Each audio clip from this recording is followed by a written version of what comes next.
आज के एग्जाम में किस तरह का मैथ का क्वेश्चन पूछा गया था फर्स्ट शिफ्ट में। तो 3 अगस्त का ये फर्स्ट शिफ्ट का क्वेश्चन रहेगा। तो आते हैं, पहला क्वेश्चन आप लोगों से पूछा गया था रेशियो प्रोपोर्शन का सिंपल क्वेश्चन था। तो यहाँ पर पूछा था इसका 4 प्रोपोर्शन, ठीक है। तो इस तरह से था, तो अपने 4 प्रोपोर्शन निकालना था। इन दोनों का गुणा कर कर मतलब क्या होता है कि यहाँ पर 4 प्रोपोर्शन मान लो x, तो इन दोनों का गुणा होता है मतलब 0.12 इंटू एक्स बराबर हो जाता 0.21 इंटू यहाँ पर 8 हो जाता, ठीक है। तो बस इससे भागा दे, 2 पॉइंट से 2 पॉइंट ख़त्म हो जाता। यहाँ से कितना से जाता, तो ये आप काट देते 3 से कितना बार, 4 बार, 3 से 7 बार, और ये 7 4 से काट देते इसको 2 बार। तो कितना आ जाता है x का वैल्यू, तो ये 14 आ जाता है ना। 4 प्रोपोर्शन तो 1 4, ये 14 है, थोड़ा सा ये टाइपिंग इधर हो गया है ना, तो 1 4 14, ठीक है। ये नीचे आ गया है, ठीक है। तो इसको करेक्ट कीजिएगा। आते हैं अगला क्वेश्चन पर। अगर इसका आपको पीडीएफ चाहिए तो आप इस टेलीग्राम चैनल को जरूर ज्वाइन कर लीजिएगा, जिसका लिंक डिस्क्रिप्शन बॉक्स में आपको मिल जाएगा। देखो यहाँ पर क्या दिया हुआ कि मीन मीडियन मोड से भी क्वेश्चन आए थे एग्जाम में। तो किस तरह का क्वेश्चन है यहाँ पर देखो, बोल रहा है कि माध्यिका और बहुलक का अनुपात इतना है, तो हमें माध्य और माध्यिका का अनुपात कितना होगा, है ना। तो आपको फार्मूला है मोड बराबर क्या होता है 3 मीडियन माइनस 2 मीन। ये फार्मूला पर अभी और भी क्वेश्चन आएंगे, तो इसको जरूर आप लोग रट लीजिएगा जिसको नहीं पता। तो यहाँ पर अपने को क्या दिया हुआ, माध्यिका दिया था मतलब मीडियन दिया था कितना 4, तो यहाँ पर 3 इंटू 4x कर देते हैं। और यहाँ पर क्या दिया हुआ था, बहुलक दिया था, तो इसको 5x कर लेते हैं। तो यहाँ से अपने को क्या निकल जाएगा, मीन निकल जाएगा, ठीक है। तो यहाँ पर कितना आ जाएगा, तो यहाँ पर आ जाएगा 4 3 12x, और ये वाला 2 मीन इधर आ जाएगा 2 मीन, और ये 5 मोड है ना, तो इधर आकर माइनस हो जाएगा 5। तो यहाँ पर क्या आ गया, मीन बराबर क्या आ गया, तो मीन बराबर 7x/2 आ गया। तो हमसे किसका किसका पूछा था, माध्य मतलब ये माध्य कितना आया, तो ये आया है 7x/2। और किसका, माध्यिका पहले से दिया हुआ था 4 दिया हुआ था, ठीक है। मीडियन कितना दिया हुआ था 4x। तो बस ये अपना आंसर आ जाएगा यहाँ से। तो कैसे होगा, क्रॉस गुणा कर देंगे इधर, है ना, ये वाला है। तो ये कितना हो जाएगा 7x और यहाँ पर 8x, तो 7:8 आ जाएगा। कहाँ है, ऑप्शन नंबर सेकेंड, ये अपना करेक्ट आंसर हो जाएगा, ठीक है। चलिए आगे आते हैं अगला क्वेश्चन पर। आई होप क्लियर होगा। तो ये फार्मूला जरूर कर कर रखिएगा, इस पर क्वेश्चन अभी आने वाले शिफ्ट में बनते रहेंगे, ठीक है। आगे आते हैं, देखो ये क्वेश्चन था एक, क्या बोला है कि 6 सेंटीमीटर त्रिज्या और 8 सेंटीमीटर ऊंचाई वाले एक बेलन को पिघलाकर गोला बनाया जाता है, तो गोले की त्रिज्या क्या होती है। मैंने इसमें मेंसुरेशन का क्वेश्चन आप लोग को कराया था काफ़ी अच्छा से, है ना। अगर नहीं देखा तो ज़रूर देख लीजिएगा, प्लेलिस्ट में 10 का दम जो सीरीज़ था उसमें आप लोग को मेंसुरेशन में मैंने कराया है, ठीक है। तो चलो देख लेते हैं क्या होता है, हमेशा आयतन बराबर होता है। तो यहाँ पर क्या है, बेलन को, तो बेलन का आयतन क्या होता है πr²h, और गोला का आयतन क्या होता है 4/3 πr³ होता है, ठीक है। तो हमें बेलन गोले की त्रिज्या निकालना है, ठीक है। तो पाई से पाई तो इधर कैंसिल हो जाएगा। यहाँ पर देखो बेलन का त्रिज्या कितना दिया, 6 का स्क्वायर 36, हाइट कितना दिया हुआ है 8 दिया हुआ, तो 8 हो गया। यहाँ पर बोला है, और ये 4/3 है, और इंटू रेडियस हमें निकालना है r³, है ना। तो 4 से ही कट जाएगा 9 बार में, है ना। तो कितना आ गया ये वाला, तो 3 से 9 में गुणा कर देंगे तो कितना आ जाएगा 27 इंटू 8, इधर क्या है r³। तो अंडर रूट क्यू करेंगे यहाँ पर दोनों साइड। तो ये 27 किसका होता है 3 का, ये किसका होता है 8 2 का, है ना। तो यहाँ पर रेडियस कितना हो गया 3 दूना 6, कितना हो गया 6 हो गया, है ना। तो अपना करेक्ट आंसर क्या हो जाएगा 6, कहाँ पर है 6 सेंटीमीटर, ऑप्शन नंबर बी अपना करेक्ट आंसर हो जाएगा। क्लियर। तो चलिए आगे क्वेश्चन पर बढ़ते हैं। इसका पीडीएफ आप लोग को इस टेलीग्राम चैनल पर मिलेगा, जिसका लिंक यहाँ पर है। और इसका एकदम जीएस का भी क्वेश्चन आपको 100% एक्यूरेट जो आया है वो आप लोग को मिल जाएगा। किस टॉपिक से क्वेश्चन है ये भी आप लोग को मिल जाएगा। तो जरूर टेलीग्राम चैनल ज्वाइन कर लीजिएगा, वहाँ पर आप लोग को मिल जाएगा, है ना। मैं कोशिश करूँगा अगर टाइम मिलता है तो उसका वीडियो भी डाल दूंगा, लेकिन आप लोग को पीडीएफ वहाँ टेलीग्राम में जरूर मिल जाएगा। तो दोस्तों आप भी कोई पीवाईक्यू बुक लेना चाहते हैं, समझ में नहीं आ रहा कि कौन सा बुक ले, तो आपको लिए India shortest easiest railway PYQ book लेकर आया है। रेलवे की तैयारी कर रहे हैं तो अब बल्कि बुकों को बोलो good bye. Agarwal exam card लाया है आप लोगों के लिए इंडिया का shortest and easiest railway PYQ book, जिसमें टाइप वाइज आपको क्वेश्चन मिल जाएंगे। यह बुक आपका मैथ का पीवाईक्यू, रीजनिंग का पीवाईक्यू या जनरल अवेयरनेस, जनरल साइंस का पीवाईक्यू हो। इस बुक में सिर्फ उन्हीं यूनिक कोई इंपॉर्टेंट क्वेश्चन को दिया गया है है ताकि आप कम समय में ज़्यादा तैयारी कर सकें। हज़ारों क्वेश्चन में से सिर्फ एग्ज़ाम में बार बार पूछे जाने वाले क्वेश्चन सेलेक्ट किए गए हैं, तो पेपर पक्का फंसेगा यहीं से। तो ज़रूर इसको दिए गए डिस्क्रिप्शन में लिंक से ऑर्डर करें अभी। तो चलिए दोस्तों अगला क्वेश्चन देखते हैं। यहाँ पर क्या बोला है कि एक वर्गाकार टब की भुजा इतना सेंटीमीटर है, यदि इसमें 10 सेंटीमीटर भुजा वाले एक ठोस घन डाला जाता है तो जल स्तर कितना वृद्धि होगा। तो देखो ये टब है, बोला है वर्गाकार, मतलब ये भी क्या होगा, एक क्यूबॉइड फिगर होगा जिसका नीचे का बेस क्या है, एक वर्ग भुजा वाला है और उसका हाइट कुछ होगा। मतलब ये बोलने का मतलब ना इस तरह से ये टब होगा। ठीक है, समझा दे रहा हूँ, थोड़ा सा समझ जाइए, है ना।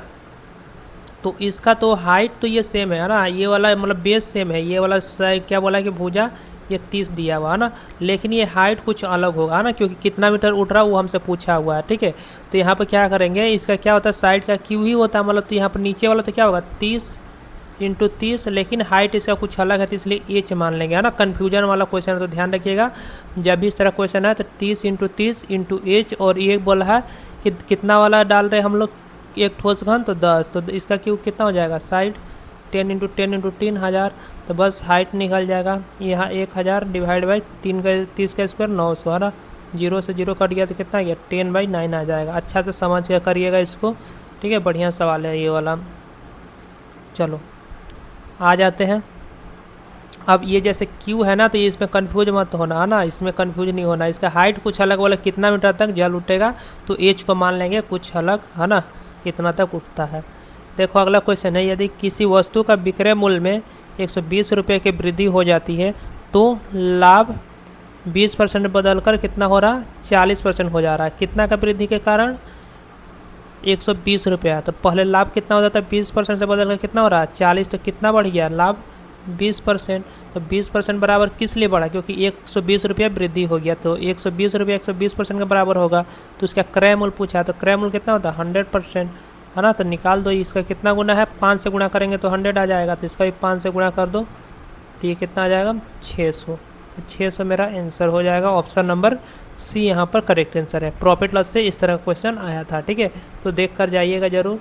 दोस्तों आते हैं क्वेश्चन नंबर 6 पर। देखिए क्या बोला है कि एक यात्रा का 1/3 भाग 20 किलोमीटर प्रति घंटे और 1/4 भाग क्या बोला है कि 30 किलोमीटर प्रति घंटे और शेष भाग 50 किलोमीटर प्रति घंटे की चाल से तय की जाती है, तो अपने को औसत चाल बताना है। तो पहले क्या दिया हो 1/3 दूरी और एक दूसरा क्या दिया हो 1/4, तो दोनों का एलसीएम ले लो 12 से यहाँ भी गुणा कर दो, यहाँ से भी गुणा कर दो, मतलब टोटल डिस्टेंस कितना हो गया, मान लिया टोटल डिस्टेंस कितना हो गया, एलसीएम लिया तो 12।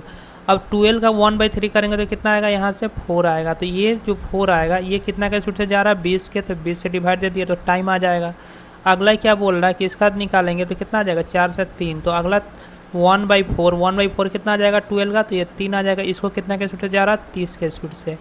और शेष तो टोटल दूरी 5 था 12 था, यहाँ पर 4 आया 3 आया, है ना, यहाँ पर 4 और 3, तो यहाँ पर बचा कितना होगा 4 3 7, तो 5 बचा होगा। ये 5 को जाएगा कितना के स्पीड से, तो 50 के स्पीड से यहाँ पर बोला है। शेष दूरी को 50 के स्पीड से तो टोटल टाइम कितना लगेगा, ठीक है, बस इसको सॉल्व कर देंगे अपना आंसर आ जाएगा, ठीक है। तो देखो यहाँ पर काट सकते हैं, काटना चाहो तो, या चलो इसको ही हम लोग कर देते हैं, इसको 3 से गुणा कर देंगे तो कितना हो जाएगा 3 से करते हैं, नहीं छोड़ो 1.5 से करना पड़ेगा, काट कर ही बता दे रहा हूँ आप लोगों को, ठीक है। देखो 1/5 आएगा, ये 1/10 आएगा, ये 1/10 आएगा, तो इसको 10 बनाने के लिए यहाँ पर क्या कर देंगे 2 से गुणा कर देंगे, तो यहाँ भी 2 से हो जाएगा। तो ऊपर में क्या बचा 12 बचा, जब इसका एलसीएम लेंगे तो नीचे में तो 10 हो गया, ऊपर में यहाँ पर 2, यहाँ पर 1 और यहाँ पे आता है 4/10 हो जाएगा, तो ऊपर जाएगा क्या हो जाएगा ये 4/10 आएगा। इसको सॉल्व करेंगे तो ये हो जाएगा 12 और ऊपर जाएगा तो 10/4 हो जाएगा। 4 से काटेंगे 3 3 दहा 30, है ना, तो 30 किलोमीटर प्रति घंटा ऑप्शन नंबर बी अपना करेक्ट आंसर हो जाएगा, ठीक है। चलिए आई होप क्लियर हो गया होगा, डाउट हो तो कमेंट कर देना फिर भी। और चलो ये रहा अगला क्वेश्चन, क्या है कि बोल रहा है यदि प्रिंसिपल अपने को दिया हुआ 1000 रेट दिया हुआ 20% टाइम 1 साल के लिए है, तो अर्धवार्षिक और वार्षिक रूप से गणना किया गया चक्रवृद्धि ब्याज का अनुपात हमें बताना है। तो पहले हाफ ईयरली बोला है, फिर ईयरली बोला है, ठीक है। तो देखो हाफ ईयरली में रेट कितना था, तो यहाँ पर तो रेट का पहले देखो रेट, तो यहाँ पर कितना था 10% ना, तो ये कितना हो जाएगा सॉरी 20% था, तो हाफ ईयरली में इसका आधा हो जाएगा, 10% हो जाएगा। ये ईयरली में 20% ही रहेगा। यहाँ पर टाइम बोला है हाफ ईयर के हिसाब से, है ना। तो हाफ ईयर के लिए तो कितना हो जाएगा, एक साल में कितना हाफ ईयर होता है, 2, तो यहाँ पर 2 हो जाएगा। यहाँ पर ईयरली बोला है मतलब एक ही रहेगा। तो यहाँ पर निकालेंगे जब CI, तो CI कितना आएगा, तो इसका सक्सेसिव लगा लेंगे 10% का, तो कितना होता है 21%।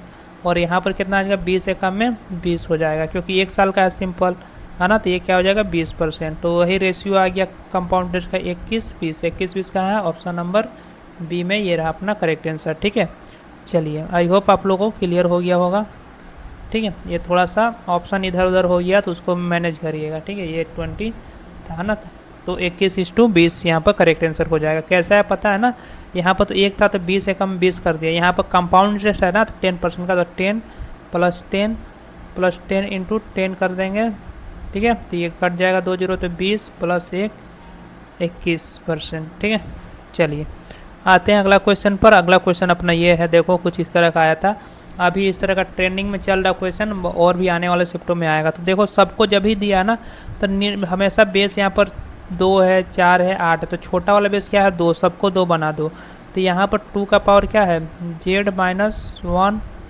ठीक है, Z-1 है, इंटू है, इसको क्या करेंगे 2 का पावर 2 लिख सकते हैं ना, 2 से इसमें गुणा हो जाएगा, तो 2 दूना 4Z + 2 बराबर, इसको क्या लिख सकते हैं 2 का पावर कितना 3, तो 3Z + 3। अब इंटू में रहता है तो क्या होता है जुड़ जाता है, तो इन दोनों को क्या कर देंगे हम लोग जोड़ देंगे। ठीक है, तो यहाँ पर Z + 4Z कितना आ जाएगा 5Z, और यहाँ पर कितना आ जाएगा, तो यहाँ पर आ जाएगा -1 और +2, तो क्या आ जाएगा +1 आ जाएगा। अब देखो ये वाला क्या होगा, इधर का जो है इधर का बराबर होगा, तो यहाँ पर क्या 3Z + 3 इसके बराबर हो जाएगा। तो 5Z में से 3Z को इसको इधर माइनस करेंगे तो कितना बचेगा, तो यहाँ पर बचेगा 2Z, कितना बचेगा 2Z। ठीक है, और ये वाला जो है प्लस है, उधर जाकर इसके साथ 3 के साथ माइनस हो जाएगा, तो कितना आएगा, तो 2 आ जाएगा। कितना आएगा 2 आएगा। 2 से ये 2 कट गया, तो कितना बचा, Z का वैल्यू कितना आ गया, यहाँ पर 1 आ गया। तो करेक्ट आंसर क्या आ जाएगा, Z का वैल्यू पूछा था हमें, है ना, तो यहाँ पर क्या आ जाएगा 1 हो जाएगा। ऑप्शन नंबर Z के लिए इसका मान क्या होगा, तो 1 होगा।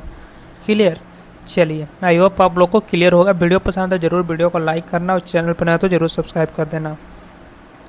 अगला क्वेश्चन है ट्रिग्नोमेट्री से क्वेश्चन आया था, तो क्या करेंगे इसका, इस तरह का क्वेश्चन आया तो इसको क्या करेंगे एलसीएम ले लो। तो एलसीएम लेंगे तो 1 + cos थीटा, ठीक है, यहाँ पर sin थीटा। अब cos से cos कट जाएगा तो यहाँ पर क्या आ जाएगा sin² थीटा, प्लस यहाँ पर क्या आ जाएगा sin से sin कट जाएगा तो 1 + cos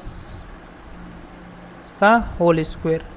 चलो सॉल्व करते हैं, तो यहाँ पर क्या आ जाएगा sin² थीटा प्लस इसका whole square a - a + b का होल स्क्वायर, तो मतलब 1 का स्क्वायर 1 प्लस cos स्क्वायर का क्या हो जाएगा cos² theta plus 2 cos theta, और डिवाइड बाई नीचे में क्या है, तो वो जो है वैसे लिखेंगे 1 + cos theta into sin theta.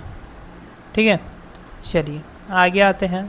अब देखो यहाँ पर इन दोनों को sin² theta plus cos² theta का वैल्यू कितना होता है 1, तो इसके जगह पर इन दोनों के लिए हम 1 लिखेंगे, तो 1 + 1 कितना हो गया 2 हो गया, और प्लस क्या है, तो यहाँ पर 2 cos² थीटा था, नहीं सिर्फ 2 cos थीटा है ना, 2 cos थीटा। और नीचे में देखो क्या बचा है, तो यहाँ पर अच्छा इसमें से इस 2 को कॉमन ले लेंगे तो क्या बचेगा 2 1 + cos थीटा बचेगा। यहाँ पर नीचे में क्या बचा है ये वाला, है ना, इसको इधर लिखते हैं, तो 1 + cos थीटा और इंटू sin थीटा। ठीक है, तो ये cos से ये कट गया, तो ऊपर में क्या बचा 2 और नीचे में sin, ऊपर जाएगा sin तो क्या हो जाएगा 2 cosec थीटा। तो कहाँ है, देखो ये वाला शॉर्ट फॉर्म में लिखा गया है 2 cosec थीटा, है ना, तो इसको CAC लिखा जाता है ना, मतलब शॉर्टकट में, तो ये इसका करेक्ट आंसर हो जाएगा 2 cosec थीटा। ये सेक है, ये साइन है, ये cosec है ना, ये थीटा को उधर रखना सब, ये वाला इधर है, इधर है। ठीक है, टाइपिंग में थोड़ा ये हुआ है, गड़बड़ी हुआ। चलो आते हैं अगला क्वेश्चन पर। अगला क्वेश्चन देखो यहाँ पर ये रहा, क्या बोला कि एक वस्तु को 10% और 20% के 2 क्रमिक छूट पर बेचा जाता है, तो एकल छूट क्या होगा, है ना। तो डिस्काउंट है तो -10%, -20%, माइनस माइनस क्या हो जाएगा प्लस, तो यहाँ पर +10 × 20 डिवाइड बाई 100, तो डायरेक्ट 28% आ गया। ये कितना हो गया -30, और यहाँ पर +2 हो जाएगा, 2 1 जा 2, ठीक है। तो ये कितना आ गया -28%। तो सिंगल डिस्काउंट कितना मिल गया आप लोग को, तो यहाँ पर सिंगल डिस्काउंट कितना आ गया 28% का, ठीक है। तो आई होप आप लोगों को क्लियर होगा। तो ये था क्वेश्चन जो आरआरबी एनटीपीसी बोलना ग्रुप डी का शिफ्ट 1 में पूछा गया था मॉर्निंग वाला में, ठीक है। और भी क्वेश्चन मिलता है तो उसका भी मैं आप लोगों को दे दूंगा, फिलहाल जितना मिला मैंने वो आप लोगों को प्रोवाइड किया, ठीक है। और आप लोग भी अगर आप लोग एग्जाम देकर आए हैं तो आप ज़रूर अपना ये बताएं कि क्या क्वेश्चन आया था। इस टेलीग्राम चैनल को ज्वाइन कर लीजिएगा और वहाँ पर डिस्कशन वाले ग्रुप में आप वहाँ पर बता सकते हैं। और यहाँ पर इस चैनल को ज़रूर ज्वाइन करिएगा। यहाँ पर आपको रीजनिंग, जीएस और मैथ का पीडीएफ मिल जाएगा जो अभी एनालिसिस हो रहा, तो उस पर कौन कौन सा क्वेश्चन आ रहा है। वीडियो बनाने का तो टाइम नहीं मिलता पाता, ठीक है। तो जितना टाइम रहेगा मेरे पास मैं कोशिश करूँगा कि आप लोग को इस पर प्रोवाइड कर दूँ, ठीक है। तो चलो मिलते हैं अगले वीडियो में, तब तक के लिए बाय बाय।